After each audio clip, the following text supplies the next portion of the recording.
Welcome to Keto Master. Welcome to Keto Master. Subscribe and click the bell icon so you won't miss out on keto tips, news, videos and ideas. 7 rules to minimize damage on keto cheat day. Sticking to a strict ketogenic diet can be tough. This is why you are given the so-called cheat days or keto days off, so you can go beyond your daily carb limit for a day or two. However, while you are given complete freedom on your cheat days, you definitely wouldn't want to accumulate a significant amount of damage and put all your hard work to waste. On the other hand, a lot of people tend to go ham on cheat days and eat whatever food crosses their minds. As a result, the aftermath of consuming too many non-keto foods backfires and causes significant damage to one's overall health and physique. This article breaks down the 7 rules to minimize damage on keto cheat days. Rule number 1. Create a plan. Say you are going to a birthday party for your cheat day. The first thing you need to do is to have the hindsight of what you are possibly going to have throughout the day. You may want to indulge yourself on certain foods you've been craving during your keto days.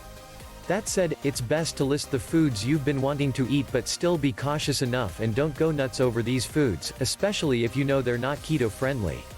Rule number 2. Workout. On the day of your cheat day, since you are expected to consume a few extra calories, you might as well put those into good use. Working out allows you to use those extra calories in building muscle rather than have them stored inside your body if you are not exercising throughout the day. Rule number 3. Quality, not quantity. This rule simply means eating what you want rather than eating as much just because it's your cheat day. If you know you wanted some smoked wings, go for it. People tend to make the mistake of eating everything all at once just because they want to make the most of their cheat day. Rule number 4. Keep it keto as much as possible. This rule is key to drastically reducing the damage caused by cheat days.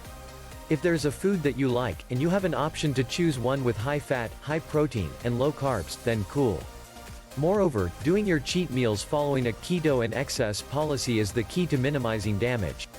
Rule number 5. Give yourself permission.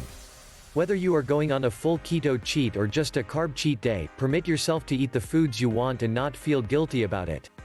Don't regret your decisions throughout your cheat day and just enjoy it.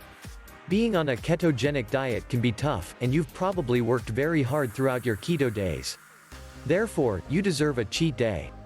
Rule number 6. Don't have a full cheat day. Instead of having a full cheat day, try to have just 1 to 2 meals of non-keto friendly foods. A full day can be extremely risky, and the calories can add up if you are munching on all these non-keto foods from morning until night.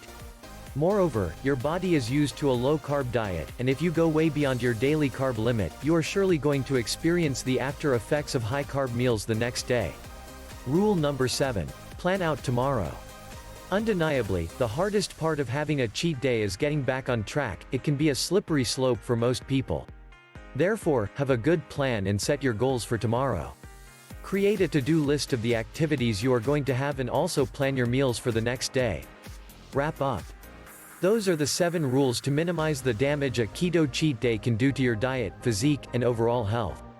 Following a ketogenic diet can bring about a handful of worthwhile benefits. It can help in weight loss, increase good cholesterol levels, reduce blood sugar and insulin levels, potentially lower the blood pressure, and more. In order to successfully enter and sustain ketosis, cautious eating and hard work are greatly needed. However, you too deserve some time off, which is why cheat days are very important.